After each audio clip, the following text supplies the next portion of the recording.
When it comes to Disney moments, it really doesn't get any better than this.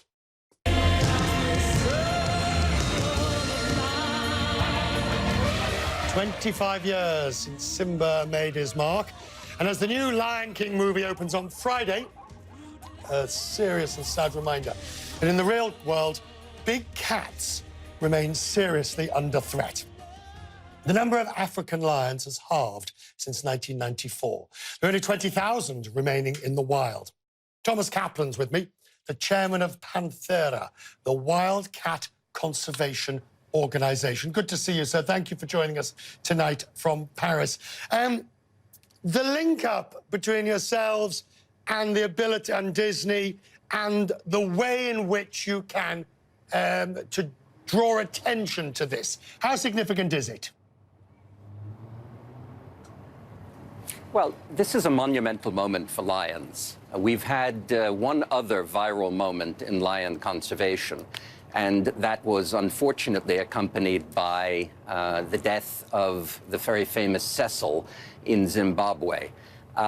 This occasion, hopefully, will be a more upbeat way to be able to point out what is, as you rightly mentioned, a very sad state of affairs for lions. It's a fact that over the last century, the lion population has plunged from 200,000 to approximately 20,000 today. Lion range has retreated to only 5% of their historic range. Right. I've come to call the lion the big cat that's disappearing in plain sight, and unfortunately, that's really the case. How do you think you can bring your business into philanthropic experience to bear on this? Because if there's one thing we learned from Bill Gates, it's bringing a corporate mentality and an entrepreneurial spirit into philanthropy can be successful, very successful. How do you propose to do it here? Well, we've been working on big cat conservation for the past 12 years. And the reality is that when we began Panthera, you could have considered it to be a venture capital startup. Now we are, in fact, the leading cat conservation organization in the world, with a footprint across all 40 species of wild cats. The combination is very much the application of business principles. Give enough resources and surround yourself with the very best in breed of management and let them run with it. On occasion, they'll fail. But it's much more important to know that we're trying than that we're failing. And our successes have allowed us to be able to score some very big wins across the world.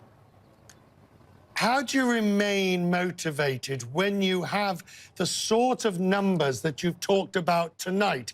I appreciate the successes and the work and that you're managing, but a sheer look at the numbers suggests a losing trajectory. So how do you remain motivated? You remain motivated by winning. Wildlife needs wins, and that's the kind of thing that we try to focus on. We know that the big cats are under pressure. We know that a cat population that can't thrive is a sign that the entire ecosystem is in jeopardy. But when you look at some of the things which we've been able to accomplish just in lions, you have to say that despite the bad news, there's hope. Let me give you an example. We have a project in Zambia called the Claws Project. It's an anti-poaching project. It has brought 70 wildlife security people into the field. And we have managed to arrest dozens of poachers. We've eradicated poaching bases. We've eliminated snares. It used to be that on average 3 lions a year were taken by snares. Now, last year, only 1 was taken. These are the kinds of wins that we're looking for. I'll give you an even better example in lions in Namibia, where we've been working in the Zambezi. Lion populations were decimated almost by half between 2012 and 2013. as a consequence of the work which we've been doing with local communities and putting in what are called bomas or corrals in order to prevent lion livestock-human conflict, we've seen lion populations double. We've seen livestock depredation fall by 80% and 95% fewer lion casualties. So we can have wins. If you have the right people, if you have the right partners on the ground, you can score the kind of wins that nature needs.